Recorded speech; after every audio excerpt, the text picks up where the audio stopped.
Coming up on this episode of the Nerf This podcast, Canada Cup winners, Smash Summit starts this week, League World Finals, and all about Blizzcon on this episode of the Nerf This podcast.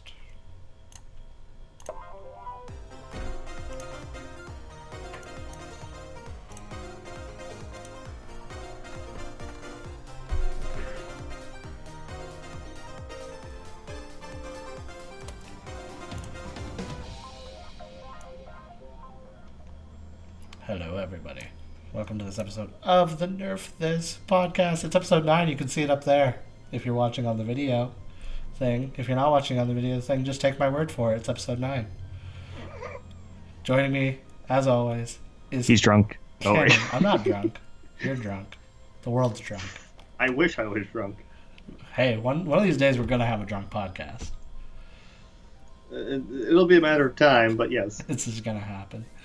This week is just me and Kenny, the traditional style, because a lot of and Cat, Cat, Jesus, special guest Cat. Kenny is today. Kenny is number one cat dad. I don't have a mug to show for it. Oh, well. Didn't get here. Watch the pre-show. If you really want to see what happens on these podcasts, follow us on Twitter so you know when I'm going live. And then just watch the show before the podcast, and you'll hear random things like Kenny is number one cat dad.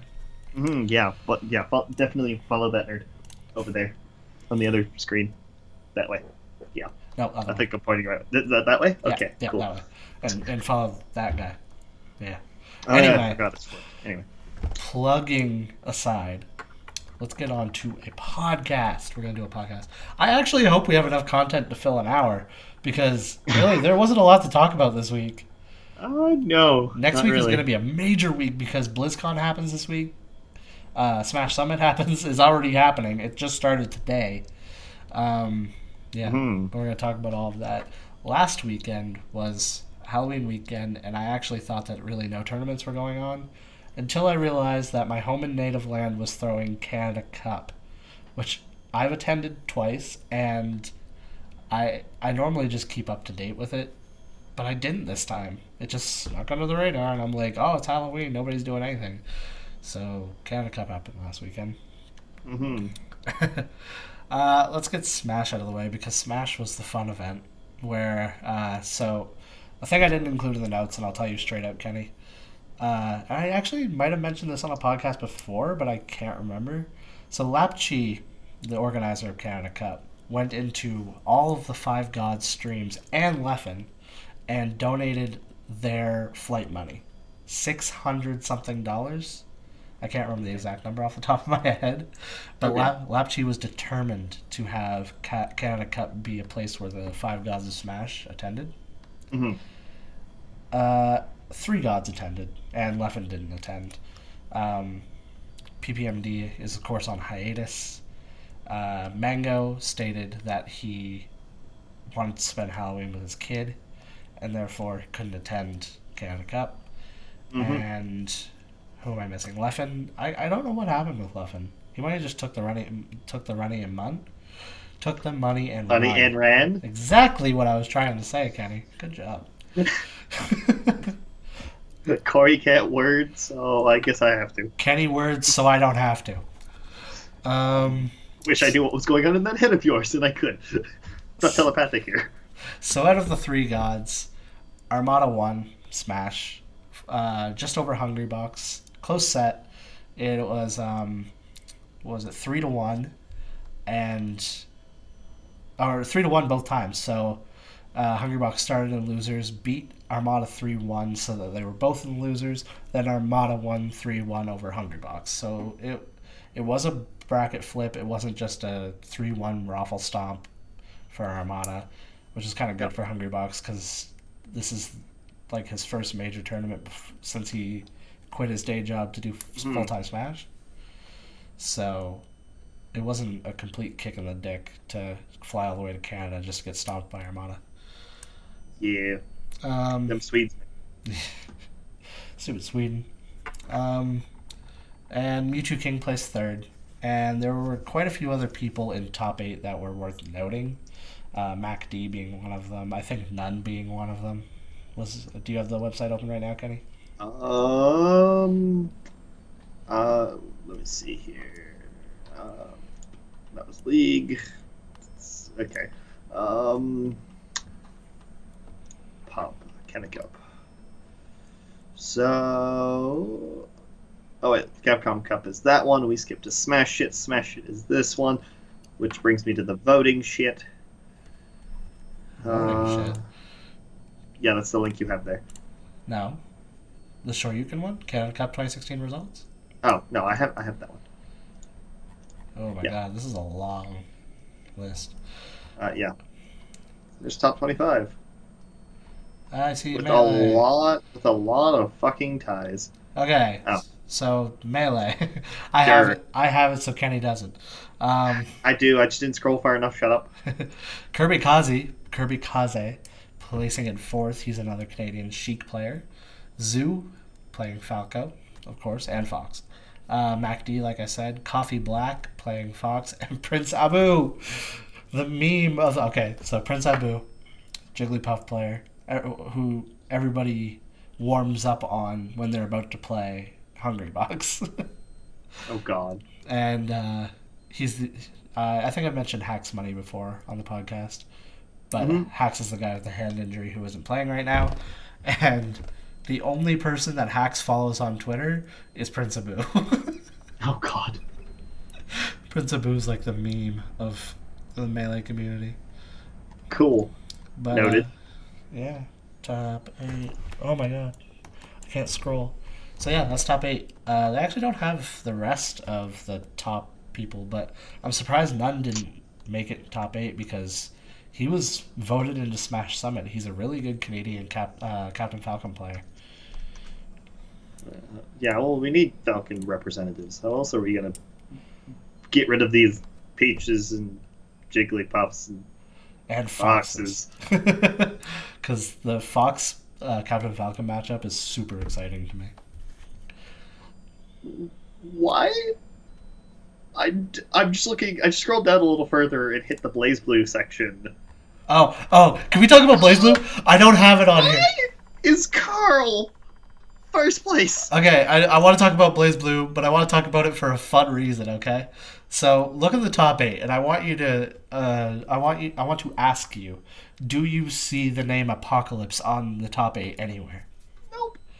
So there was a fun thing that happened on Twitter, where a Blaze Blue player by the name of Apocalypse, who frequents our events and stuff like that, he talks mad shit all the time. And he said on Twitter, all these people walking around with their second place medals, it's going to feel bad when I'm walking around with my first place medal for Blaze Blue, blah, blah, blah. He was talking shit, right? So, and then he doesn't even make it into top 8. And somebody tweets the bracket to him, the top 8 bracket to him, and says, better luck next time, kid. Jesus Christ. Oh, Blaze Blue at Canada Cup. I love it. I'm still going to question the fact that a Carl player made first place. This Carl player is good. I think he won last year. He might have gotten second to Apocalypse, which now that I'm saying that he's trash. But he was actually good last year. Maybe Central Fiction isn't nice to house him out. I actually don't know. I haven't really played much CF. I haven't. I need to buy it now. It's Japanese. It's Japanese only right now. I will find a way to get it. I don't care. Yeah, and I think you also need a PS4. I'm not sure if it's out on PS3. But that's right. It won't be on PS3 because they stopped that shit. But some of the new characters placed top 8. 9, S. Yeah. 9 so and S. 9 and S are the only 2 new characters. Yeah. Bang, I'm surprised. So Bang, I'm not as surprised. No. Well, Bang is considered one of the worst characters in Central Fiction. All right, if we go in terms of new one, yeah, but before that, he wasn't that bad of a player. So as long as you, because it's not like original Blaze Blue to Continuum Shift where the controls changed. Yeah. because everything got switched in those between those that jump anyway. Yeah. Trust me, I went and tried to play the old Calamity Trigger, and I'm like, I'm gonna do a move. Why did the input work? Oh, that's not the input. Great. They need to stop changing shit because they added a bunch of things to Noelle's. Better get practicing. Yeah, so a lot of her drive moves got changed, which I think never should have gotten changed in the first place. And, what else is it? Her combos are like super long and complex and don't do a lot of damage, which is kind of funny. Klepto Kitchen in the chat says Hazama CF I think actually got nerfed a fuck ton. Yay! Because that's the guy who wins all the tournaments around here. He plays Hazama and he's a dick. I enjoy that. Street Fighter. Let's move on to Street Fighter. Oh god. Oh, I thought I lost Kenny's video for a second. Yes, you lost me. I don't know what you're gonna do. No. I'm forever gone. I'll miss you a lot. Knuckle Dew secures his spot in Capcom Cup, winning grand finals over Shao Hai. The most surprising thing about all of this is that is the people who didn't make grand finals. So Daigo, every major that every Canada Cup that he's attended, he's won in the past. And he has skipped a couple, so if you go back and look at the winners of Canada Cup, you'll notice that Daigo isn't some of them. I'm not lying. He has won every Canada Cup he has attended. But placed 7th at this one. And the reason is, and we've talked about it on the podcast before, is Street Fighter V. Street Fighter V is much less forgiving on the way that Daigo plays. Caden, my roommate Caden, he talked about why Daigo loses in Street Fighter V, and it's because of his aggressive style with the random uppercuts and just misuse of his resources. Yeah. Whereas in Street Fighter V, that is a much bigger deal.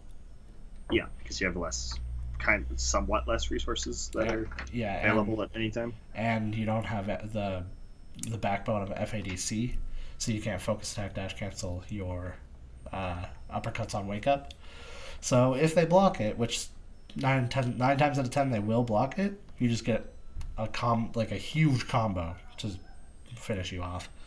But I'm not taking anything away from Knuckle Dew because Knuckle Dew is a crazy ass, amazing player, and American representative. So hell yeah, America beating Japanese.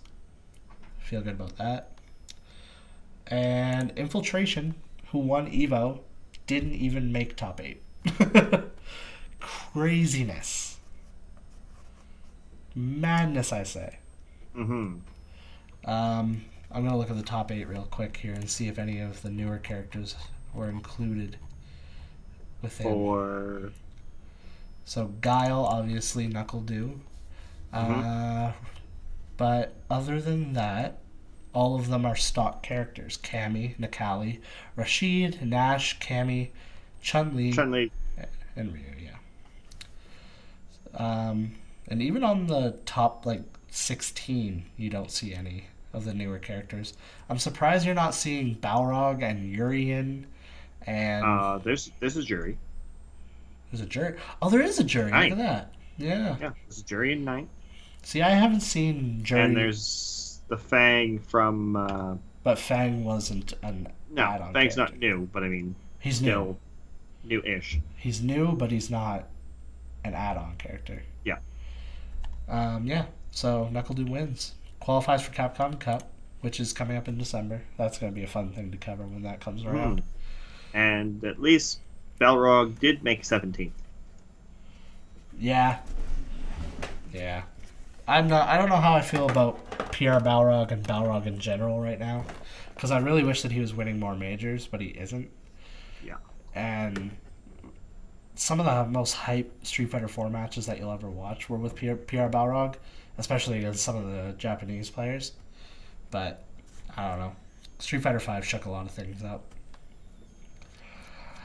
Maybe we should have covered Smash second because it would make a good segue for Smash Summit. But hey, Smash Summit.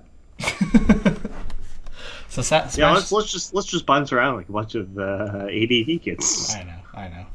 And I know I'm talking a lot, but don't worry. There's a League of Legends article coming up that Kenny's going to talk for most of it. So, yeah. Sure. Um, Smash Summit starts this week. It actually starts today. But a lot of the major things aren't happening until the weekend, so you're not missing much if you're not watching right now. Um, I'll talk a little bit about the things leading up to Smash Summit because I didn't get to do that on a few of the other podcasts. But and it's because it just didn't fit anywhere in the news, and there wasn't really major news about it. It was just a lot of shit talk on Twitter. So a few podcasts ago, I talked about the voting process to get into Smash Summit. Smash Summit has done this in the past, and this year was supported by its store and donating to other tournaments to make the prize pools bigger and stuff like that. Yep. And so you had to buy your votes and then spend them on the players that you wanted to see qualify for Smash Summit. Yeah. Lots of controversy happened around this. A few people were talking trash about how they should have been voted in. A lot of people were confused as to why like these big donation streams were happening and then the players weren't seeing all of the money go to their votes. So Mango hosted a stream to get S2J into, I think it was S2J, it might have been Alex. I'm not entirely sure on that point specifically, but yeah. And you can do some Googling if you want, Kenny, but I'm gonna talk.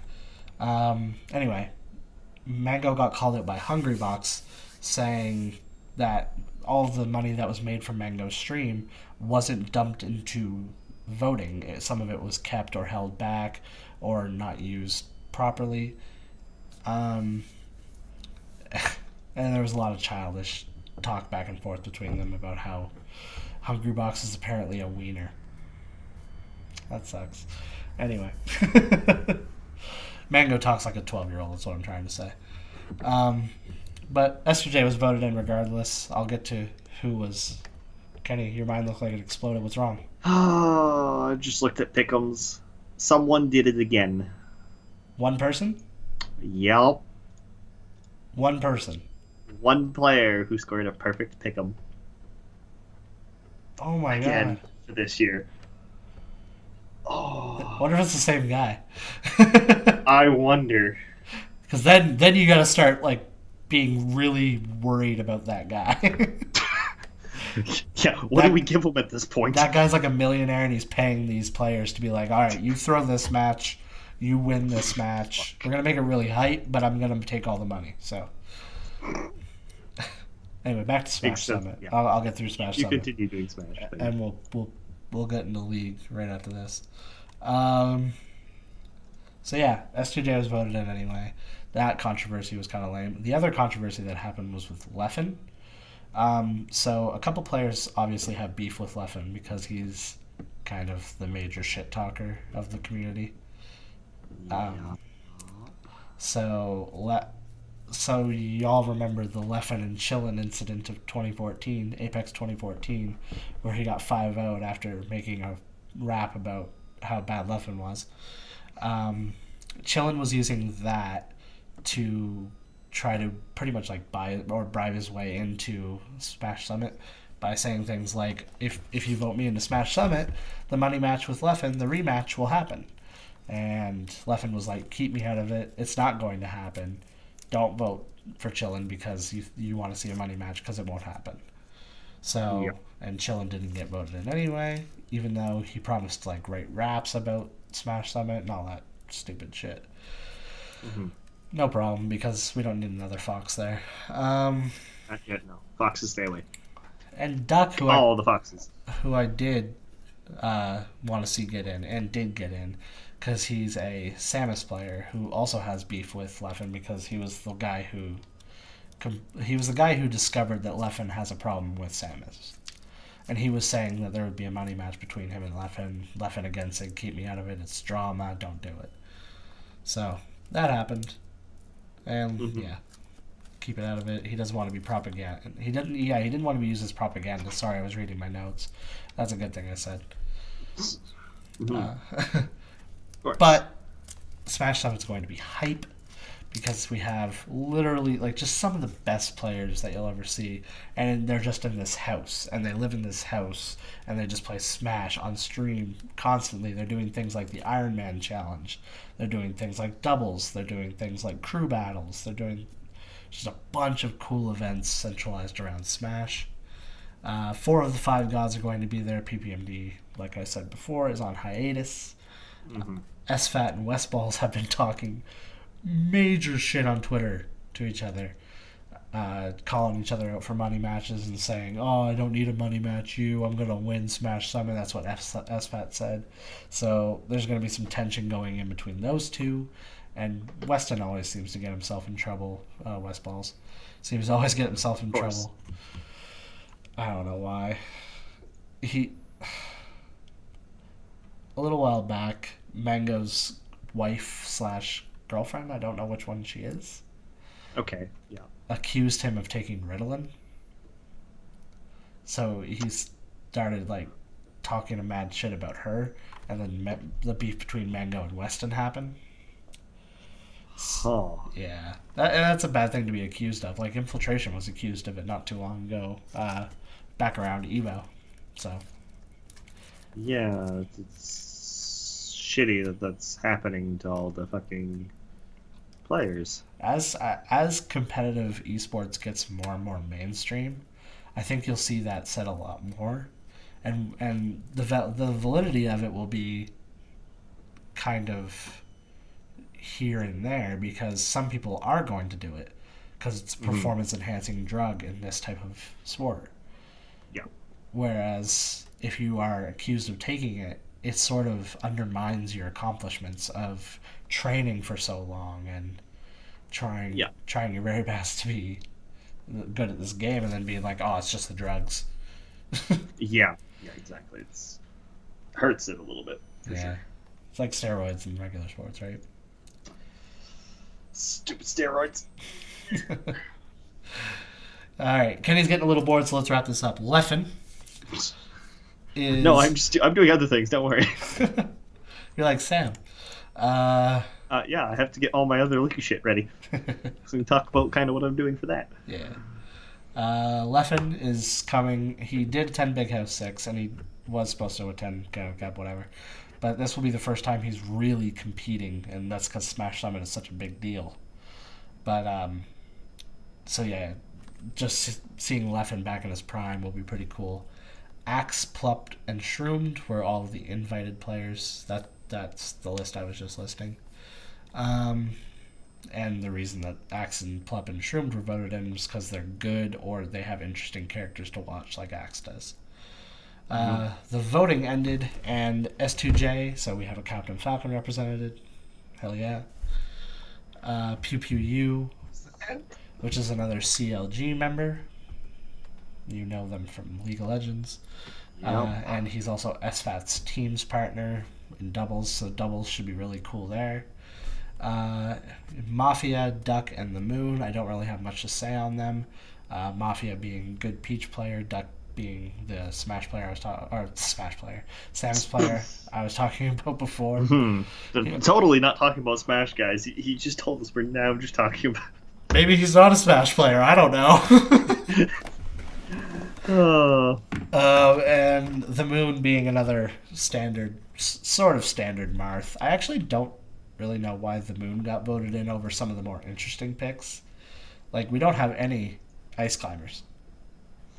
Yeah, but I think people have seen wobbling enough that they're like, wobbling could take a break. Yeah. Okay. It also don't need the wobble. I wonder if they're like, we're not inviting any Ice Climbers players because wobbling takes way too much time. If they wobble every match they do, it's just gonna add like 10 hours over the course of this week. Like, fuck that. We don't want more. And we do have a Canadian representative, as I said earlier, None, which is also Captain Falcon. So there's 2 Captain Falcon representatives, and one of them's Canadian. So if you're like me and you're from the Great White North, or Kenny over there, yeah, we have somebody to cheer for. Yeah. That's all. Cheering, all the cheering, yay! I'm gonna go crazy talking about Smash Summit next week. So yeah, All you, bro. All you. I'm gonna get you to watch some of it so that you can talk about it with me. Sure. But I might actually try to drag Caden in next week on the podcast so that he can talk about Smash with me. We'll see if he's allowed. Hopefully he's allowed. I think he'll be allowed. League World Finals. Go, Kenny. That was a heartstring pulling game and a half. So close. So close. They almost threw yeah. SKT almost Yes, threw it. because it went 2-0 in favor of SKT first two games. It looked like they were in a roll that Samsung had no way of coming back. And then it's like Samsung wins the game. We're like, is this going to be a 3-0 sweep? Or 3-0 comeback sweep from Samsung? And then they won game 2. But as the casters did point out, Baker plays better when he's angry. Yeah. You could see through the cams how livid he was getting after game 2. I think if he would have been able to, he probably would have flipped the table at how angry he was. That's how physically angry he looked. Some players wear their heart on their sleeves, man. And some of them, that does really well for them. Oh yeah, no, game 3 he just wrecked mid lane. he proved why he was the best player in the world that game. Yeah. It just took him a while. We thought he was, and then with the switch in junglers, we're like, what are you guys doing? You guys have 2 wins. Why are you switching junglers? And yeah, but it was lots of ups and downs. But in the end, SKT came up. Of course. The champions. 3 times now. A 3-time world champion? Yes. Yeah. They are now 3. And then with pick'ems, I scored a total of 84 points. With a total of me being scored higher than 92% of players. Nice. Apparently. I scored in my division. There was a total of, for the red Brambleback, there's 195,698 players. And you are Were in that bracket. And you're in the top 90%. Yeah. Nice. Well, so what do you get from being that high up? I don't think now here's the interesting thing as well. Mm-hmm. Okay, looking at the bracket now, I'll kind of show you, send you a link here. Sure. So that you can. It's gonna appear on the podcast. Don't worry about it. Oh, I was gonna say it's over Skype. Yeah, that's cool. Don't worry about it. So the interesting thing is, no one was ranked second. Nobody got 119 points. Oh, weird. Fourth, almost 5,000 people got 100 points, and then one got all 124. Well, yeah, one got all. So, Baron Nashor isn't the name of the guy, right? No, that is the division that you were placed in. Okay, and so you were placed in the red Brambleback? Yeah. Yes. So, in terms of what this is in League, these are all the objectives or jungle camps. Right. So Baron Nashor was the big I recognize Baron. I recognize Baron. Yeah. Yeah, and I'm sure you recognize Dragon as well. Yeah. That was that. Blue buff is the Blue Sentinel. Okay. Red buff is the Brambleback. Right. And then you have the Raptor camp, which murders everyone. It took everyone about a week to realize how to deal with Raptor camp. Almost when it came out. Jeez. For some of us, some players just avoided it until people figured it out for them because it was dumb. It was retarded, but nobody got 0 points. Yes. There were 669 players. 669 people got 0 points. And what I'm amazed at is that there is 100 and almost 50,000 players that got 2 points. Yeah, it's surprising at how many points some people can get, but you Because know, 600 isn't a very big dent. Like, no, yeah. But yeah, no, and jungling is all about mind games, and I still don't have that down bad either. It's something I need to you should work on. probably say when you're talking to the chat, Kenny. Um, Jeez. hey, that's still a thought, anyways. Because I do need to improve. I really would have loved to have been. I could have probably hit diamond this season Hey, well, had I actually had the time to play practice makes perfect.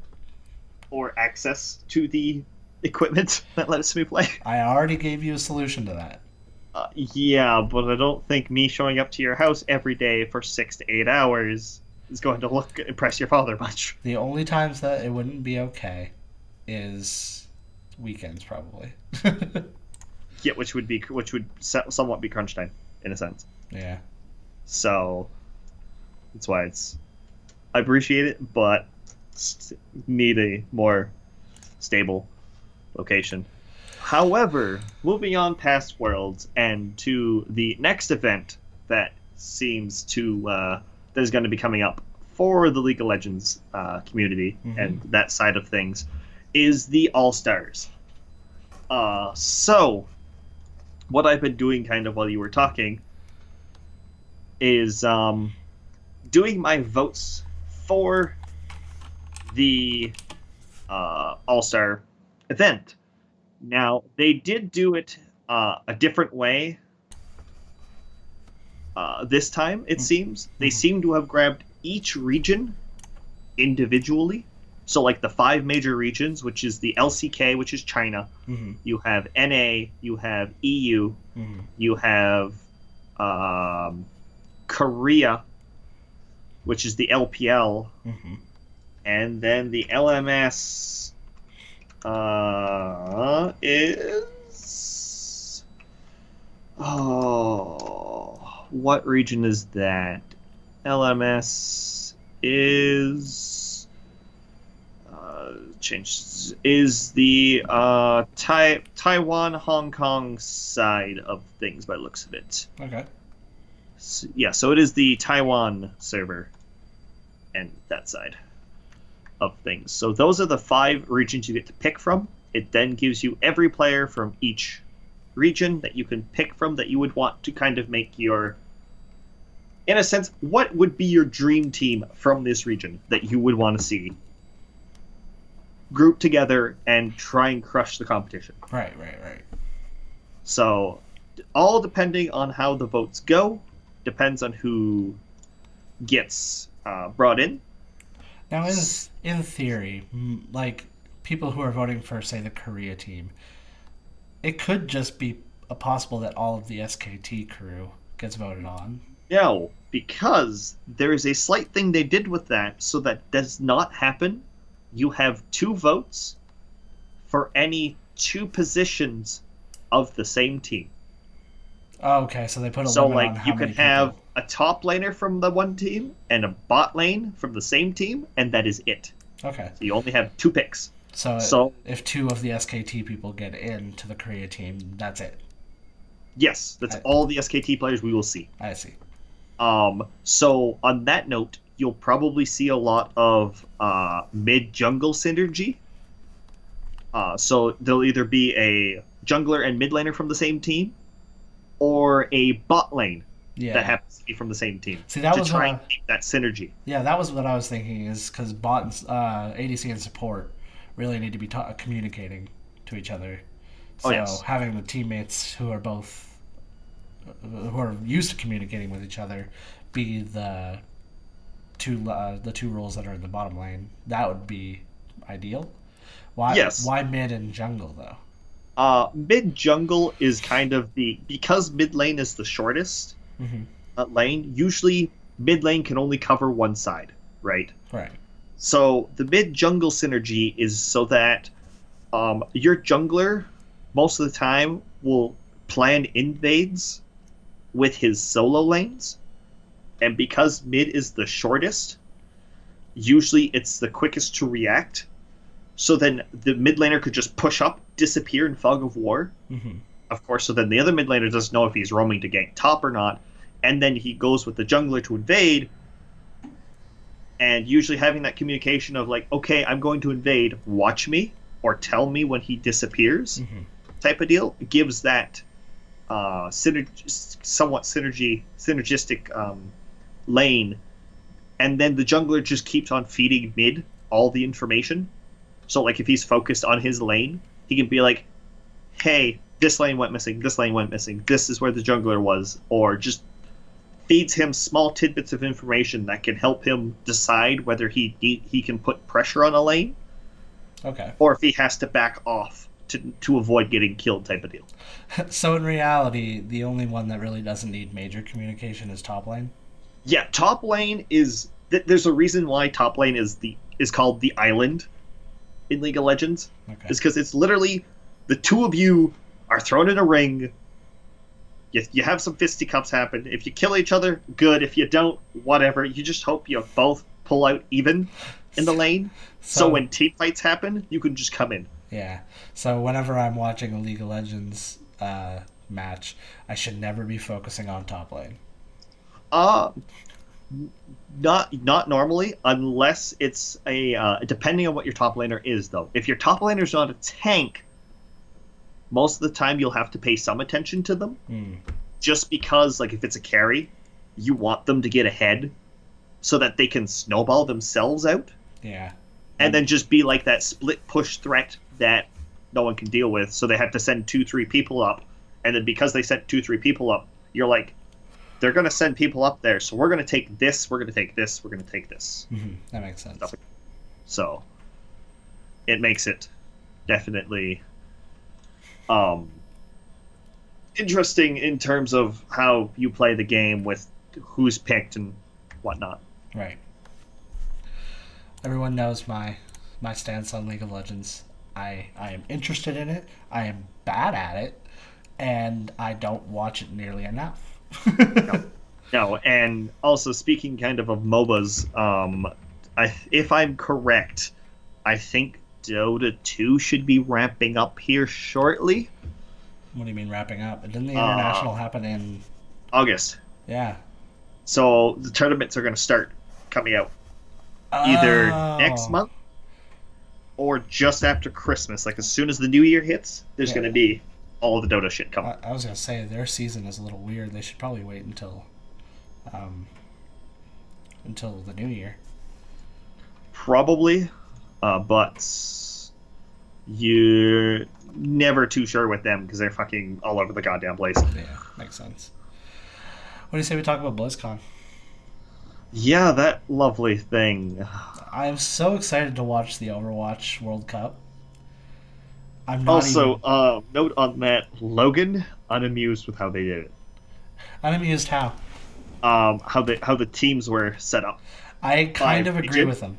Yeah, I kind of agree with them. So I would have been more of a fan of seeing StarCraft-esque where the teams that have been made in the esports community are represented. Yes. So your Cloud9s, your Team Liquids, your, or even from the UK, you have your Rogues, your, the stuff that we covered way earlier. Those teams that competed in Open Overwatch. However, you do see traces of them, and I guess why they did I can't talk. Why they did it this way is it's an easier viewing experience because you can watch and root for a country instead of rooting for a team you might not have heard of. True. However, this also kind of brings up the other issue of when it comes to winnings, for example, because the companies take a cut. Yeah. Right? How does that affect the prize pool? Now, I'm not entirely sure there is a prize pool, so I'm going to pull up quickly the link of Gosu Gamers that I posted in the show notes. And it says, I read it here somewhere, no prize money. Teams attending BlizzCon will have their trip paid for and receive loot bags. Okay, that's an interesting way of doing it. So does that mean... So, here's my mindset if I was going onto that stage. There's no stakes. No. No matter what I do, I get the same thing as the guy across from me. So then does this just make it so that throwing happens? Throwing or just not trying their hardest. Because, Or picking characters they're nowhere near at the level as some of their other characters? and to that thought, that happened a lot in the top 16. So in the top 16, there was even more teams. Australia being one of them, who was very underrepresented and actually not that good. They had a few YouTubers on their team that aren't actually players. Like they're not in the top 100 at all. Okay, yeah. And they got stomped by South Korea, who actually picked people like Torbjorn and Junkrat, who are never seen in competitive play. Yeah, that's definitely weird. So I'm wondering if, because there's no prize money on the table, that if they see that there's like a chance to have some fun, they'll do it and like not perform. Like we won't see the highest level Overwatch at what is to be considered one of the biggest Overwatch events of all time. Yeah, it's definitely a for some of us, like for us especially on just for example for this stream where we watch it for a competitive level, Mm-hmm. it makes it really hard for us to kind of get engaged with it in a sense. Yeah, like Because I it's I'm all in because there are some players that I enjoy watching there. Like mm, Seagull's on the U.S. team. He's the U.S. captain. That's yeah. awesome. Oh yeah, exactly. Seagull, love that he's on the U.S. team, but it's it's like as well like for some of these players, I'm sure some of them come from different regions, Mm-hmm. right? So they're probably on some of the other teams. So then you go and face each other, and it's like, do you? Is it going to affect the mentality of which they when they return back to whatever team they're a part of? Yeah, Is it going to kind of affect social standings and stuff like that? yeah. And you know what? Like to the point of not trying your hardest because there's no money on the line. You still hold the title of BlizzCon World Champion. So Yeah. to stand up and say like if Seagull goes back to his team and says I won BlizzCon, everybody recognizes that that's a major deal. If you go and Mm, say that his team won Open Overwatch, everyone's like Open Overwatch, that sounds like an underground tournament, who cares? yeah. Even though that had a big prize pool and Yeah. even had like really good production value, like BlizzCon level production value was had on Mm. Open Overwatch. But BlizzCon means something. So I still think that there's going to be a chance of seeing like the big hard hitting teams work their ass off for the title. But knowing that there's no money, you'll kind of wonder, was that game a throw if they lost pretty badly? Yeah, exactly. So, but in your top eight, we have Russia versus France. You have Spain versus Finland. South Korea versus USA. Holy shit.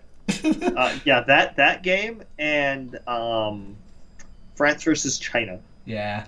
are going to be the two. Oh no, not France versus China. China France, versus Sweden. yeah. Sorry. No, yeah, China versus Sweden, which I'm gonna talk. So, how do I say this? Sweden is awesome. Okay, Hmm. the Swedish team is awesome. However, they're the ones who knocked Canada out of the running for top eight. So watching Sweden play was awesome, but watching Canada lose was heartbreaking. So I'm actually going into this not liking Sweden. So what you're saying is we need to go sharpen our pitchforks so Yes. you can stab Sweden. I just Got hope China gets revenge for Canada. It's like China's got our back. We get there. It's like, China, why didn't you do it? What? But And the South Korea team was looking dominating in the opening week of BlizzCon. It was scary how well they play. And they're obviously just like everybody else from different teams that were thrown together by the community. And their captain, their coach, is incredible at communication with his team. And they did like little clips showing beforehand what the team is comprised of and how they all kind of mesh well together. And South Korea, it seems like it's a damn like army. Like they take it seriously. Oh yeah, they are always competitive. It's always been just who can do well, who can't, shit like that. But the USA team is like that brother that's super good at video games and doesn't like to brag about it that much, but they just stomp you because they're good at video games. Yeah, exactly. And Seagull makes it embarrassing because Seagull, even with the Genji nerf, makes it look like he never got nerfed. Viable. Yeah, and he can wipe out an entire team of 6 with just one ultimate. Oh yeah, it's like Genji nerf. What? No, lies. What Plunder. nerf? Never happened. We didn't nerf this. Ha ha ha! You see what I did there? It's in this, and it's part of also, Overwatch. To Kitty's comment, we were trying to get good, damn it. You know what? We're too apologetic. Okay. To Kitty's comment, feel sorry. That's why. To Kitty's comment, let's actually go to the Hearthstone stuff because I'm really excited to talk about this. Oh yeah. So Sonauta's needing to get good. My pick'ems for Overwatch for Hearthstone. So in Hearthstone, you should do it right now because it just opened back up now that BlizzCon is coming up. So top 16 players went into the opening week of BlizzCon for Hearthstone, and top 8 made it out. I have the top 8 names here, but let's just go to what Klepto Kitten said in the chat about Canada getting beaten by Sweden in Overwatch. He says, or you Canadians just need to get good. To that point, Sidonia placed top 8 in Hearthstone. Going into this, he's the underdog, obviously, because we're Canadians, we suck at video games. But his list is looking damn good. His play was looking damn good. He didn't lose a single game until he got beaten by, I think it was Jason Zhu. And Jason Zhu, it was still a close game. And I'm going to earn all the packs because of this.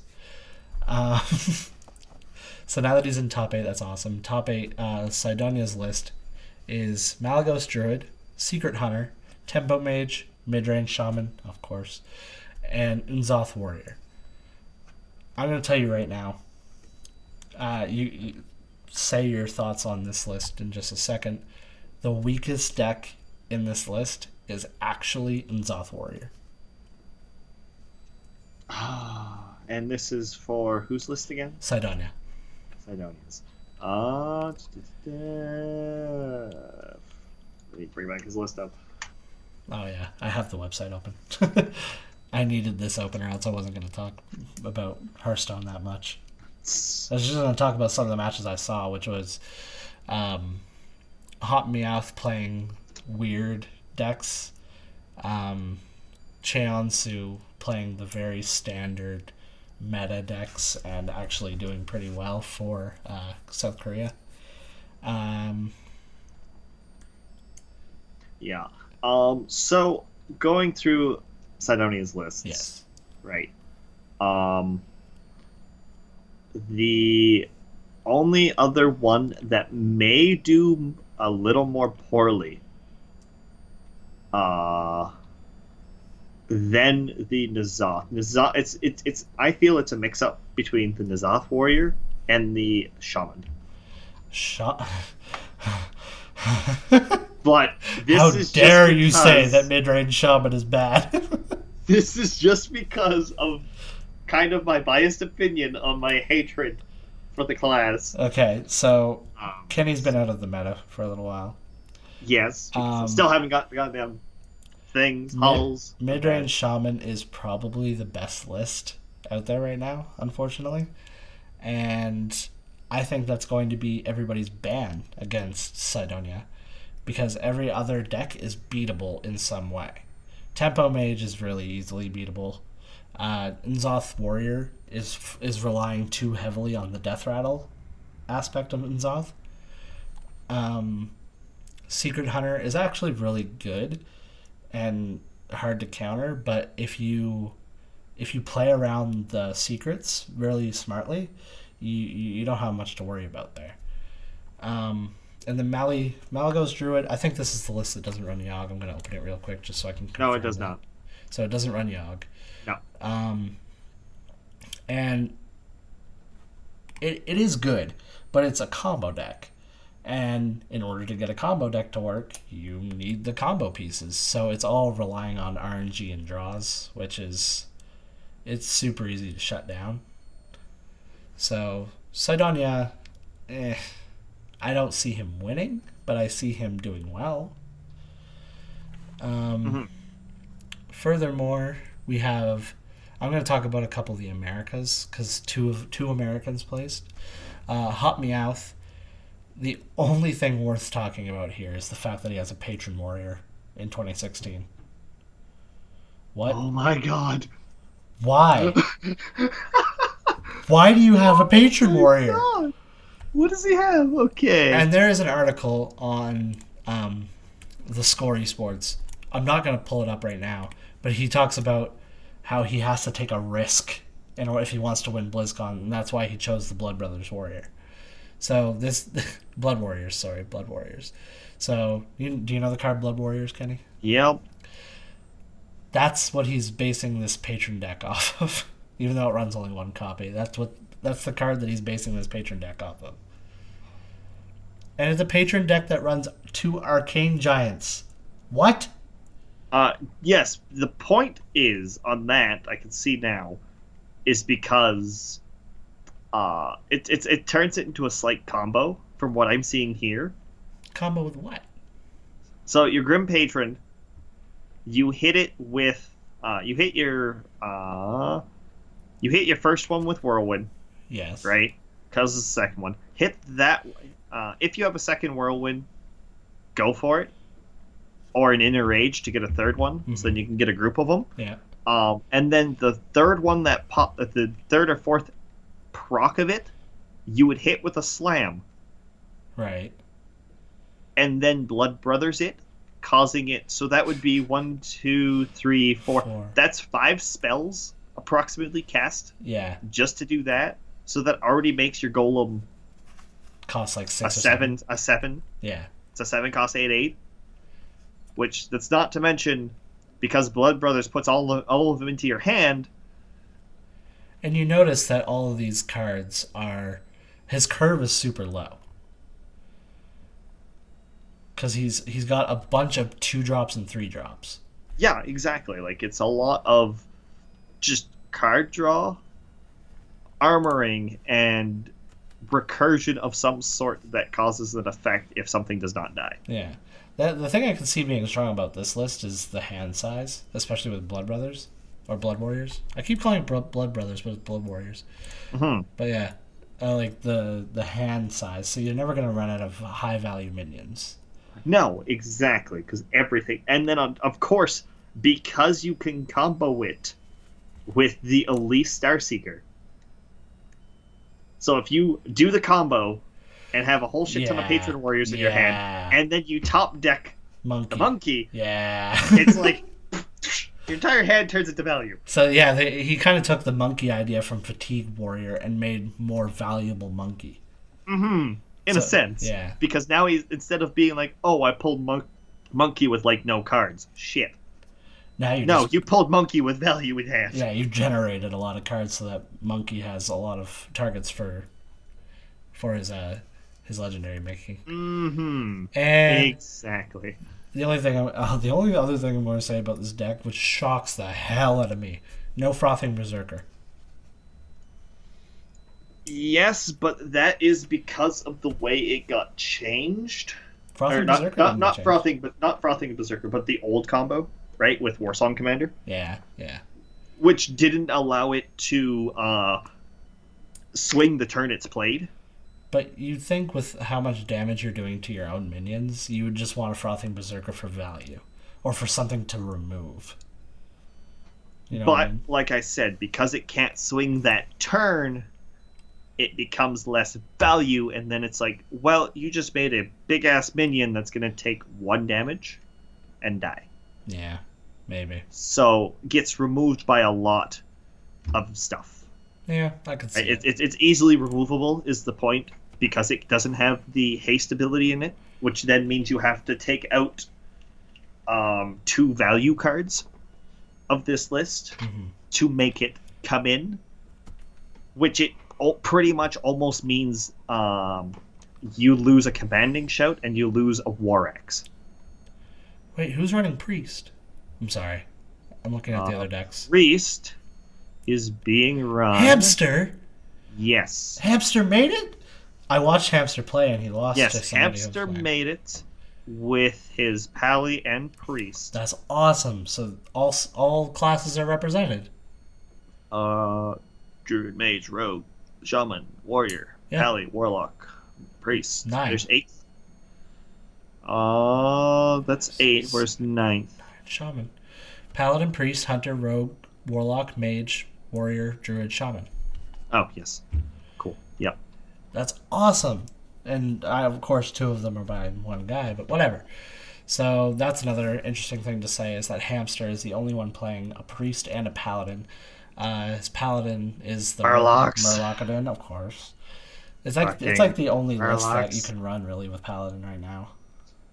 I mean, you could run a super control. I don't want anything happening. Jeez. But every Finn is awesome, Kenny. No, we are not shamans. And Unzoth Priest, which is something that I run, actually. So I'm really happy to see that. 3 people running Dragon Warrior, which Dragon Warrior is always a fun deck to watch. Yep. Mali-Yog Druid being ran by 2 of them. 2 of them? Yes, 2 of them. Yes. But everyone's running a version of Mali-Ghost Druid. So Mali-Ghost Druid seems to be the one. Except Hamster. Yeah, Hamster, which is running Token Druid, which may as well be Mali, because it's like Mali Druid without the Malagos. It's the same list, just remove Malagos and put in something else. Portal? Because that's what I saw in there. Yeah, I don't know. Because he's just creating tokens and dropping Arcane Giants. Those are his 2 win cons. Okay. And I also find it interesting that they run mulches. Yeah. Hard removal is like... Yes, but it's then that I find it's that aspect of RNG it throws in, because you don't know what you gave your opponent. It's pretty scary. So it might have been like, mulch this thing, and I play this. Well, you just destroyed yourself because I just played the answer to you. I got Deathwing. Right? Or Doomsayer. Because when is it not Deathwing or Doomsayer? Yeah. If Pilot and Shredder taught us anything, it's always Doomsayer. Fucking Pilot and Shredder. I killed Pilot and Shredder, Doomsayer. Fuck. Or you killed the turn 6 one, which dropped a Piloted. Which dropped a Doomsayer. And you're like, I can't win. It's like I give up. Fuck this. I'm done. Arena sucks. Fuck all of it. Tempo Mage run by quite a few. Miracle Rogue run by a few. So obviously those lists are still major. Cthulhu Warrior run by Pavel, I think, and Hamster. So I think we talked about this last time. Cthulhu Warrior does seem to be kind of the weaker warrior. Yes, it does. Yeah, and also, I had to guess. He's behind me. I don't know if we see him. I think we see him. Kitty. There he is. Kitty, way over there. Kitty, what's your opinion on Cthulhu Warrior? Okay. He meowed. Good talk. It meowed in response, so it's good. 2 people running Discard Lock, which is a really fun deck. Kenny's too enthralled on the cat to talk about. No, I'm totally listening. I just had to tell it to stop. So that's BlizzCon. BlizzCon's coming up this week. It was a road to watch people fight for those top 8 spots in Hearthstone. Honestly, some of the best Hearthstone that I've seen played in a while. And it's kind of interesting to think that all of these people placed way back when Whispers of the Old Gods wasn't even out. Not all of them, but a few, like 4 of them placed before Whispers of the Old Gods. 4 of them placed before Karazhan was even out.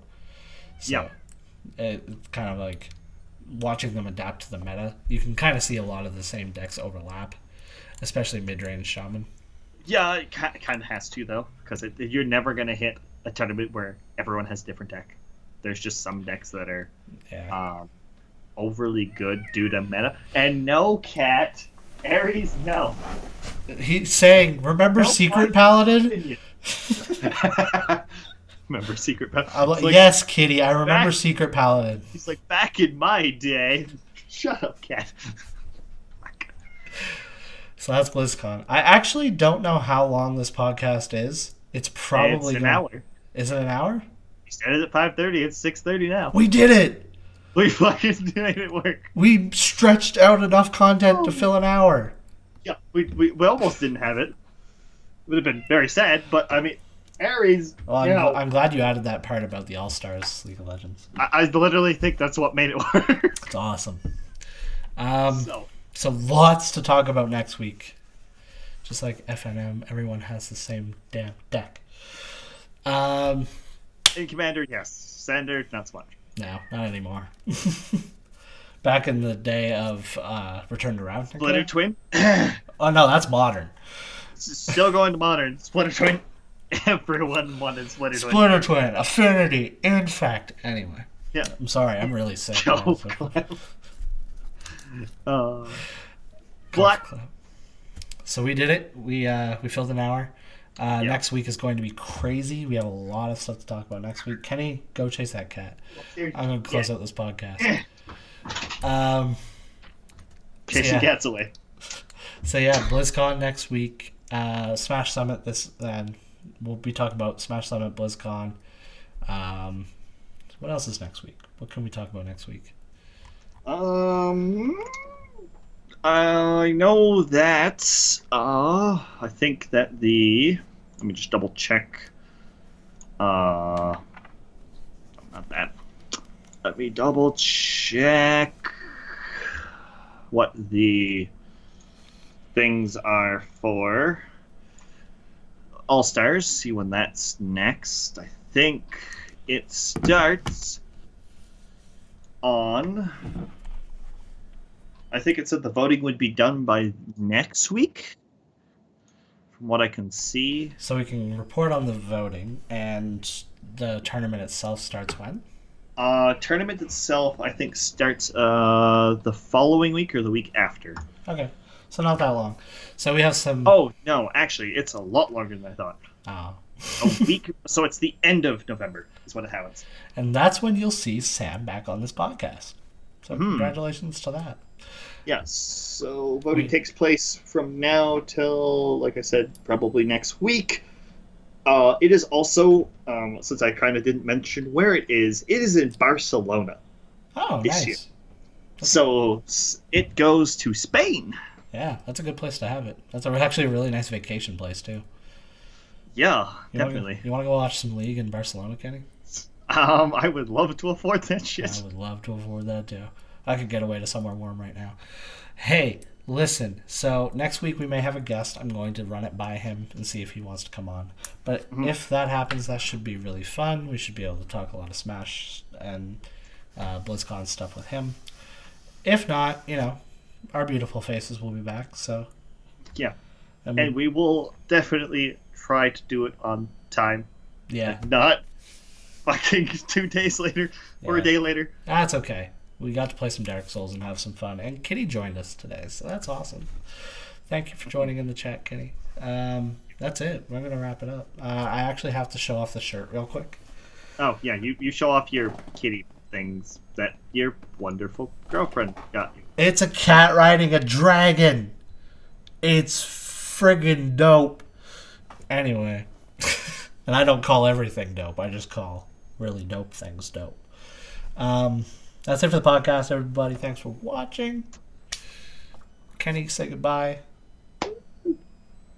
We're gonna go to Imagination Land, people. I'm gonna go eat food. I'm not you go to Food Land. You go to Candy Mountain, okay? And we'll all go to Narnia. Oh, okay. Candy Mountain sounds really good right now. Let's go to Candy Mountain, Charlie. Because I could. I'm gonna go eat some candy. You go do that. Bye, everybody. Have a good night.